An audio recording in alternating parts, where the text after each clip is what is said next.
بسم اللہ الرحمن الرحیم۔ ایاک نعبد و ایاک نستعین۔ السلام علیکم، میں منیر شاکر۔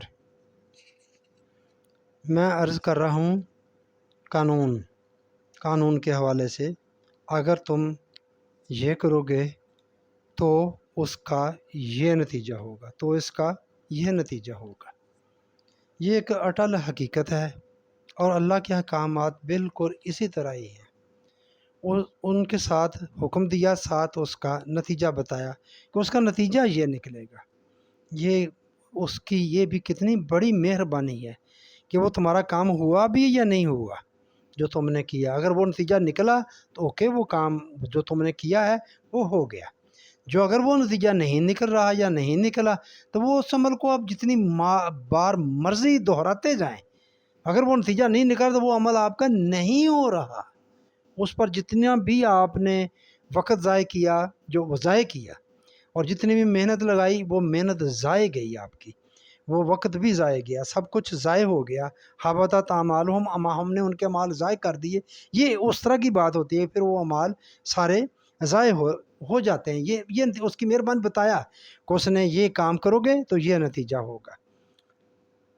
یہ قرآن کی بہت ساری میں آیات پہلے عرض کر چکا ہوں، اگر اور تو کے ضمن میں، کہ اگر یہ کرو گے تو یہ نتیجہ ہوگا۔ کئی ساری آیات میں انشاءاللہ آگے بھی ان کا تھوڑی تفصیل بیان کروں گا کہ اگر تم یہ کرو، اگر یہ لوگ ایمان لاتے اور تقوی اختیار کرتے تو انہیں بہترین بدلہ ملتا۔ یہ سورۃ بقرہ کی 103 نمبر آیت ہے۔ تو اس طرح بہت ساری میں کر چکا ہوں اور بھی کروں گا انشاءاللہ۔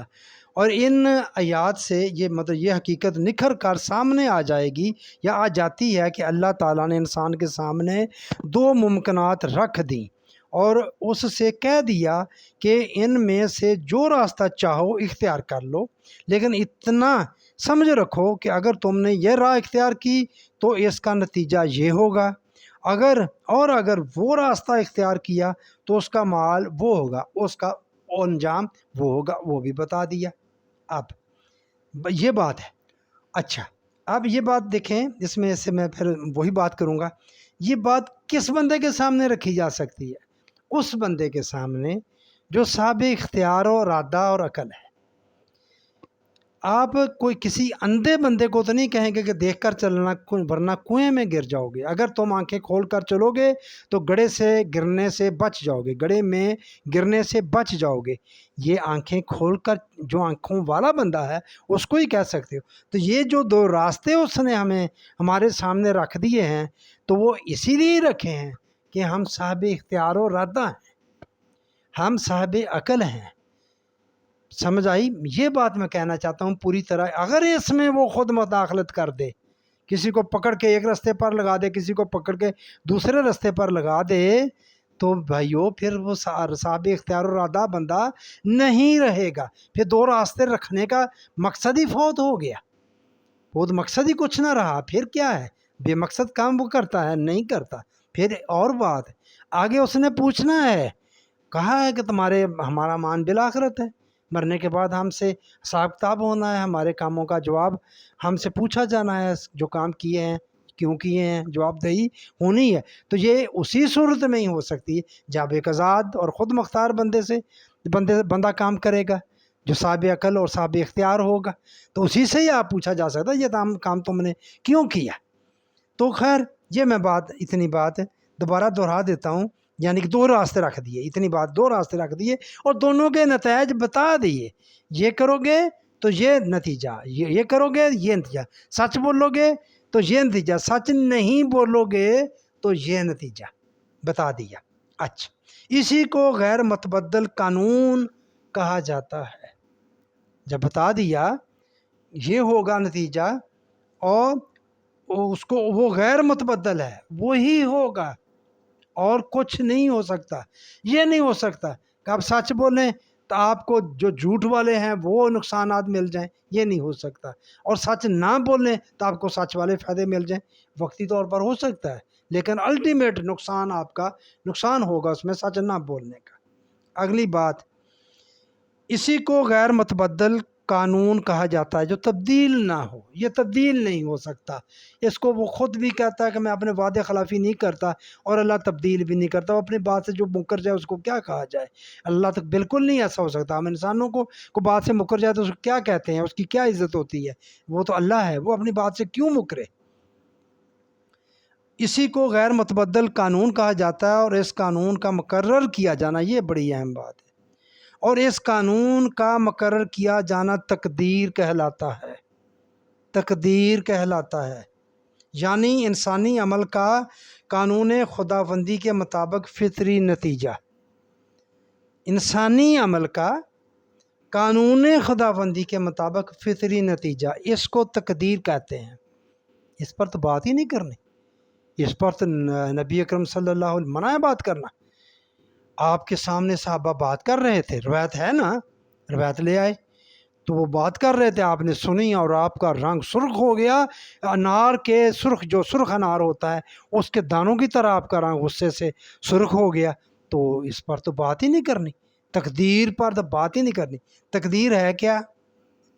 اس قانون کا مقرر کیا جانا تقدیر کہلاتا ہے، یعنی انسانی عمل کا قانون خداوندی کے مطابق فطری نتیجہ۔ جو راستہ بتایا ہے، اس کا نتیجہ جو بتایا ہے تمہیں، جو مقرر کیا ہے اللہ نے، وہ تقدیر ہے۔ کیا ہے اس میں مشکل؟ جو حکم مستقل ہو، یعنی اس میں تبدیلی نہ کی جائے، وہ قانون کی شکل اختیار کر لیتا ہے۔ اب اس میں یہ اضافہ کر لینا چاہیے کہ جب اللہ تعالیٰ کسی بات کا حکم مستقل طور پر دے دے اور ساتھ ہی یہ بھی کہہ دے کہ اس کا نتیجہ یہ ہوگا، تو اس حکم کو غیر متبدل قانون کہا جائے گا۔ وہ نہ تبدیل ہونے والا قانون ہے، نہ تبدیل ہونے والا وہ حکم ہے۔ اللہ کا ہر حکم غیر متبدل ہے۔ اللہ کا کوئی حکم بھی ایسا نہیں ہے جو نتیجے کے بغیر ہو۔ جو اللہ نے کوئی حکم دیا ہو ہمیں، وہ نتیجے کے بغیر یہ ہو ہی نہیں، ہے ہی نہیں کوئی ایسا۔ ہر حکم کے ساتھ نتیجہ ہے۔ اسلام دین ہے، اور دین میں قوانین دیے جاتے ہیں۔ دین ایسے نہیں، رسومات کا نام نہیں ہے، وہ مذہب ہے۔ یہ فرق ہے، عرض کر چکا ہوں۔ دین اور چیز ہے، مذہب اور چیز ہے۔ انگریز نے ایک لفظ ریلیجن دے دیا، ریلیجن کا خانہ جہاں ہوتا ہے مذہب لکھ دیا، وہاں ہم اسلام لکھ دیتے ہیں۔ اسلام دین مذہب نہیں ہے، دین ہے، کوڈ آف لائف ہے، زندگی گزارنے کا ایک راستہ ہے، طریقہ ہے جس طرح زندگی ہم نے گزارنی ہے۔ خود لفظ دین کے معنی بھی قانون کے ہیں۔ یہ میرے بھائیو، یہ میں یہاں لکھا ہوا پڑھ رہا ہوں، دین کے معنی ہی قانون کے ہیں۔ یہ کتنی بڑی بات ہے۔ اسلام دین ہے، دین میں قوانین دیے جاتے ہیں، دین کے معنی ہی قانون کے ہیں۔ قرآن کریم اللہ کی آخری کتاب ہے، اس لیے اس میں دیے گئے احکام میں اب تبدیلی کا سوال پیدا نہیں ہوتا۔ یہ کہتے ہیں نا قرآن پر ہمارا ایمان ہے کہ یہ الف لام میم سے والناس تک، اس میں زبر زیر کا بھی فرق نہیں آئے گا۔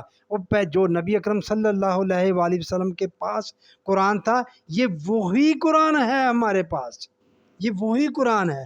تبدیلی کا سوال ہی پیدا نہیں ہوتا۔ اور اس میں یہ بھی بتایا گیا ہے کہ ان احکام کے مطابق عمل کرنے کا نتیجہ کیا ہوگا۔ جیسا کہ میں نے عرض کیا، جن کاموں سے روکا ہے کہ رک جاؤ، نہیں رکو گے تو کیا ہوگا، نتیجہ بتا دیا۔ یہ کرو، اس کا کیا فائدہ ہوگا، اس کا فائدہ بھی بتا دیا گیا ہے۔ عمل کرنے کا نتیجہ کیا ہوگا بتا دیا، یہی تقدیر ہے۔ اس لیے قرآن کریم ضابطۂ قوانین خداوندی ہے۔ اس لیے قرآن کریم ضابطۂ قوانین خداوندی ہے۔ یہ اللہ کے قوانین کا ضابطہ، یہ کتاب ہے قرآن کریم۔ آپ اس کی اہمیت کو سمجھیں۔ ہم قرآن کی اہمیت کو نہیں سمجھ پا رہے۔ اب میں تھوڑی سی بات اس حوالے سے تھوڑا سا کہ یہ وہی قرآن ہے جو نبی اکرم صلی اللہ علیہ وآلہ وسلم کے عہد میں، جو آپ کے پاس، جو آپ پر نازل ہوا، فرشتے کے ذریعے جو آپ پر نازل ہوا، آپ کی زبان مبارک سے نکلا، یہ وہی قرآن ہمارے ہاتھوں میں ہے۔ ہم باغ کر مکہ مدینہ جاتے ہیں، جائیں میرے بھائیوں، میں روک نہیں رہا، جو بات سمجھانا چاہتا ہوں۔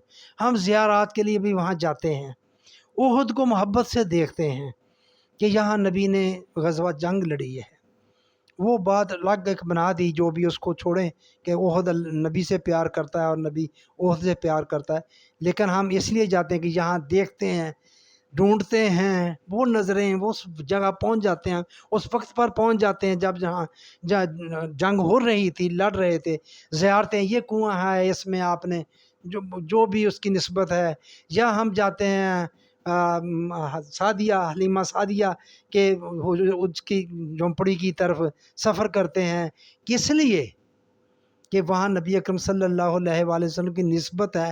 اب بہت ساری تبدیلیاں آ گئی، لیکن پتھر جو ہیں وہ تو اسی طرح کے ہیں، دیکھتے ہیں محبت سے، عقیدت سے، ہیں ان کو چومتے ہیں ہم، اور کتنی ہم پر عقت طاری ہوتی ہے، ہم محبت کا اظہار کرتے ہیں۔ میرے بھائیو، یہ قرآن ہمارے پاس ہے، ہمارے ہاتھ میں ہے، وہی قرآن جو نبی صلی اللہ علیہ وآلہ وسلم پر نازل ہوا، آپ کی زبان مبارک سے نکلا، یہ وہی قرآن ہے۔ اس کے ساتھ ہماری ویسی محبت میں نہیں سمجھتا کہ ہے تب چومنے تک ہے، اچھے خوبصورت غلاف اس کے بنا دیے، اور اس کی جو تقاضا ہے اس سے محبت کا، وہ تو یہی ہے کہ اس کو سمجھ کر پڑھا جائے اور اس پر عمل کیا جائے۔ عمل کرنا مجبوری ہے، اس کے بغیر آپ سلامتی والی زندگی گزار ہی نہیں سکتے، اطمینان والی زندگی گزار ہی نہیں سکتے۔ اللہ کے ذکر میں دلوں کا اطمینان ہے، سمجھ ہی نہیں پا رہے، وہ یہی ذکر ہے قرآن پاک، اس کے مطابق زندگی گزاریں گے کہ تو دلوں کا اطمینان آئے گا۔ میرے بھائیوں، اس کے مطابق ہی رزق کی تقسیم ہوگی، تو آپ فکر معاش سے نکلیں گے تو اطمینان ملے گا۔ فکر معاش ہی جب ختم نہیں ہوگی تو کیسے آپ کو اطمینان ملے گا؟ تو فکر معاش کیسے ختم ہوگی؟ وہ اسی صورت میں ختم ہوگی کہ جب اللہ کا رزق دیا ہوا رزق اللہ کے قانون کے تحت قرآن کے مطابق تقسیم ہوگا، تو پھر فکر معاش ختم ہوگا۔ نتیجہ دیکھ لیں، اگر رزق اللہ کے قرآن کے مطابق، اللہ کا دیا اور قرآن کے مطابق تقسیم ہو رہا ہوتا تو فکر معاش نہ ہوتی، تو کیا ہوتا؟ فکر معاش اگر ہمیں نہ ہوتی تو اطمینان ہوتا۔